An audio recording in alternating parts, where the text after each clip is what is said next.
We're catching up with David Archer, Falcons radio analyst, former Falcons quarterback. We are excited to talk to David and just about the level of quarterbacking he saw last night. David, how are you, man? Thanks for the time. Good to be with you guys. Well, dude, obviously that was a wild game. The Falcons kind of dominated the first half. Washington came all the way back in the second. What did you think of the Commanders' ability to pull off that win? Yeah, I was impressed. First of all, I was impressed with the crowd. I thought that the fan base, I was fortunate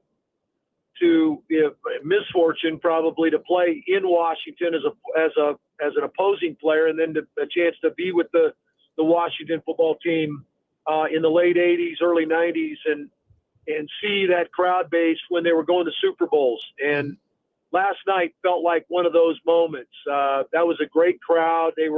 I thought they really helped their team last night, and so kudos to the Washington Commander fan base. First of all, thought it was a really cool atmosphere. Felt like a playoff game. It did.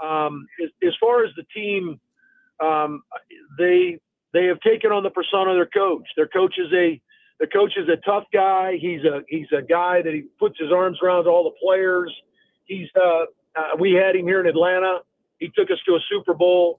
I love what he's doing up there. He's got a good young quarterback, and there's a number of good players on their team, but they play as a unit. They play together, and that all came when you come back like that in a game. You're down 17-7. You're able to regroup. You had a lot of things go against you. I don't know what the officials were doing. We had a game like that a couple of weeks ago against Minnesota, where the officials decided to take over the game, and those were two of the best teams in the league in Atlanta and Washington in penalties against. And last night, Washington got annihilated by penalties last night, which was crazy. Yeah, crazy. Both those teams were averaging 6 or less penalties per game. Atlanta against Minnesota had like 13 penalties against Minnesota up in Minnesota a couple of weeks ago. But something happens to the officials. But anyway, they overcame all of that. It was a classic, really fun game with two teams that have two bright stars at quarterback. You mentioned Dan Quinn, and a lot of people want to talk about them losing the Super Bowl, but hell, it's not easy to get to a Super Bowl. So Sure. He did a lot of great stuff there. What is it you think it is about Dan that makes him be like they get a player to follow him so quickly? Yeah, it's interesting. I don't know that you can necessarily put your finger on it, but he's an inclusive guy. You almost feel like there is coaching going on. There's obviously development of players, but there's also a collaborative feel where you feel like you're involved with game planning. You feel like you're involved with what's going on in practice. If something doesn't go right, there's an adjustment made. You're a part of that. I think that's something that makes you feel like, you're in it, one for all for one. And I think that's what Dan's about. He talks about brotherhood. He talks about everybody, being in the fight together. And I know it's a lot of times it's rhetoric. A lot of times it's just saying stuff, but he got the guys down here to believe in it. And I think he's doing that in Washington as well. And you obviously have to have players that can go make plays. And the young quarterback, Jaden Daniels is a heck of a player. He took the game over in the second half. Yeah. We really did a decent job in the first half. Atlanta did in, kind of keeping things under range. But we knew at some point he was going to take off. He was going to start being the dynamic athlete we saw at LSU and win the Heisman Trophy last year. He was going to do some of that. And could we find a way to keep him hemmed in? We couldn't. And that was just a fact of the matter. And he took the game over. But as far as Dan goes, he's a fun guy to be around. And I think that makes it fun to come to work, and sometimes that can be drudgery when you go in there and it's not a great work atmosphere and there's a bunch of people griping at each other and people in the building don't like each other and all that. He doesn't allow that kind of stuff. And you can see it's definitely permeating there in Washington. Yeah, man, it's interesting you bring that up. I'm talking with David Archer, who is the Falcons radio analyst, played quarterback for the Falcons, was quarterback here in Washington in the late 80s. One of the first things DQ did, and I was kind of like skeptical of it, is he moved all the lockers around. It was no more position groups. It was everybody just kind of intermingled. And I one of the players last night referenced how much that has had an impact just on getting to know each other. And it's just, there's a little bit of willing to push back on conventional wisdom that you see from DQ. And I think it's really, really worked. I'm curious, as a former quarterback yourself, what you thought of Jaden Daniels' level of play last night. Yeah, I thought he tried to stay within the confines of what Cliff wanted to do with him in the first half. I think they felt like they could maybe hurt Atlanta, dropping and throwing, him staying in the pocket. Atlanta does a pretty good job of playing match coverage. They'll play some zone, they'll play some man, but a lot of times it's kind of a match zone. And I thought that they were really well prepared to take what Atlanta was giving them in the passing game. They struggled to get the run game going. I know that Cliff Kingsbury continued to kind of probe Atlanta. They went to some Wildcat, did some stuff with Robinson. But ultimately, the problem was going to be Jaden Daniels. And I thought they saw a glimpse of it. They ran one zone replay in the first half, and Jaden kept it. And I think he picked up about 20 around the left edge. And I said, uh-oh. I looked at my broadcast partner. I said, they just discovered, they need to let their guy go. And so they took the reins off of him. And I don't know that it was necessarily verbally said, but I think Jaden felt it. I think certainly Cliff felt it. And whether they actually said something, said, hey, you find room, take off. Because Atlanta was trying to rush him. They were trying to rush on his level, trying not to give him lanes. That was something they'd worked on all week long. We brought Emory Jones in. We actually signed a guy to try to play Jaden Daniels in practice, so it worked for half, but ultimately he got to be the guy he is. And it's what he did to Philly the week before, where he took off, and we had I don't think there's a lot of teams that are going to have an answer for him. The biggest thing they're going to have to govern there is he's not the biggest guy in the world from a body standpoint. You guys have been covering him all year long. Yeah. And he's a tough kid, but you're going to take shots in the National Football League you didn't take in college. And so he's got to be careful with that. But the dude's a tough guy. He's a smart guy. He's a much better passer than I think anybody knows. I think he's going to be a dynamic passer. I think he's well beyond what Lamar was coming into the league as a guy that could run, throwing the football. He has a much better understanding of throwing the ball. And look what Lamar's turned into. I think that's what you're looking at with Jaden Daniels. I think Jaden he has learned to protect himself. But yesterday, I think he felt I have to take some chances for us to win this game, and that's why he put himself in harm's way. I think a couple times. Yeah, I would agree with you. I think that there comes a time, Brian. When you play the game, there's some times where you got to throw caution to the wind. I remember taking off and saying, "Hey, I got to go get this first down," and that's what he does. I think he understands. He understands the tempo of the game. He understands the moments in the game when he needs to do that. And certainly at the end of the game, in that final drive in overtime, I thought he did some really good stuff there to create the opportunity to win the football game. Yeah, I think what you see with Jaden is just this absolute competitor, and whatever needs to be done in the moment, he'll respond and do it. And it's pretty remarkable to see that in a rookie. As far as, Atlanta's had a hell of a schedule. Like, there's what the Falcons have been ups and downs throughout the year. At one point, it looked like they would run away with the NFC South. Now, I don't believe it's not for certain yet that the Falcons, they're still alive, right? Depending what happens with Tampa.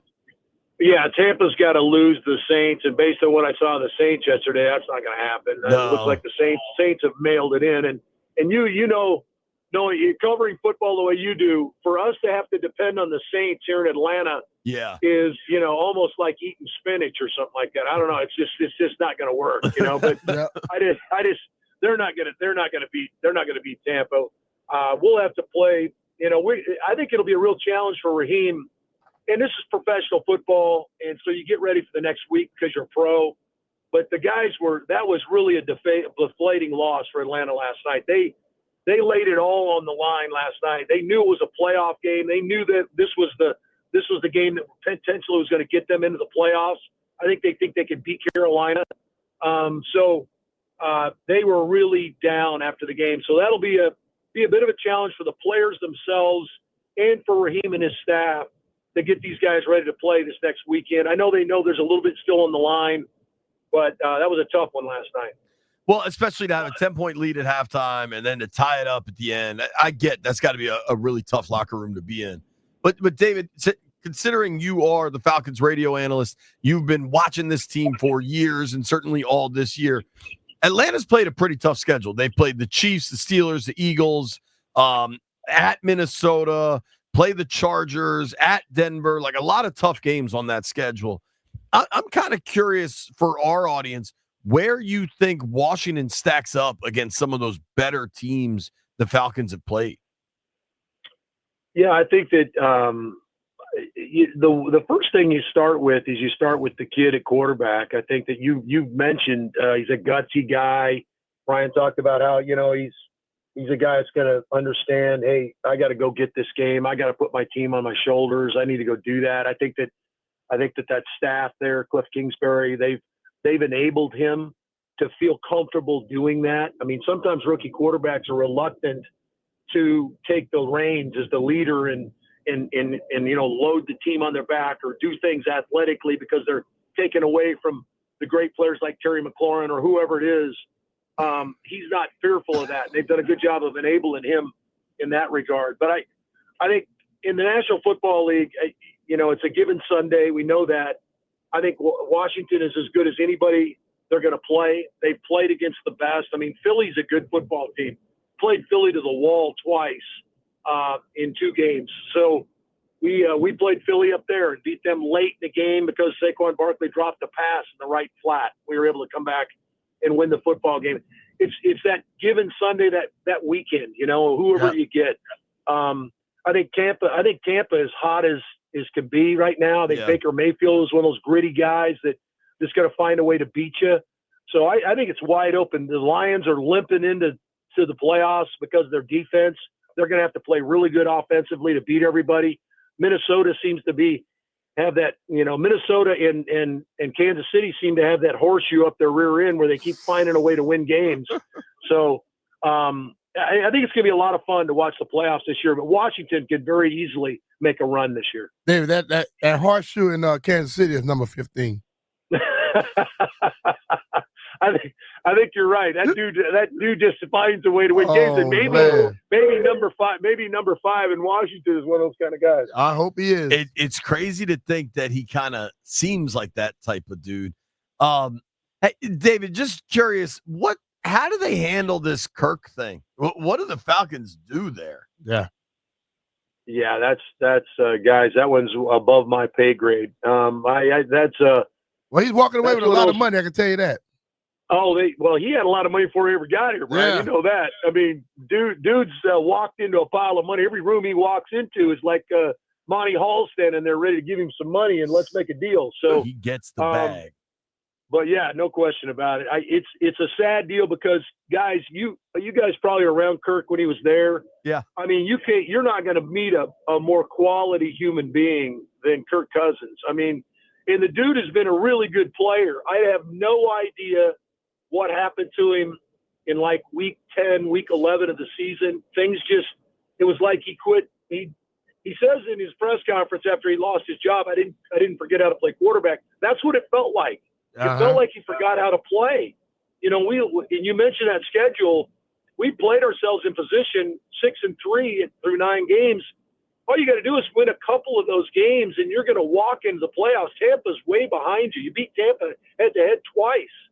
But we just bled that whole thing away, and then Kirk just lost his way. And as far as the money goes, yeah, that's one of those deals where there's a lot of different things, after June 1st and all these kind of things.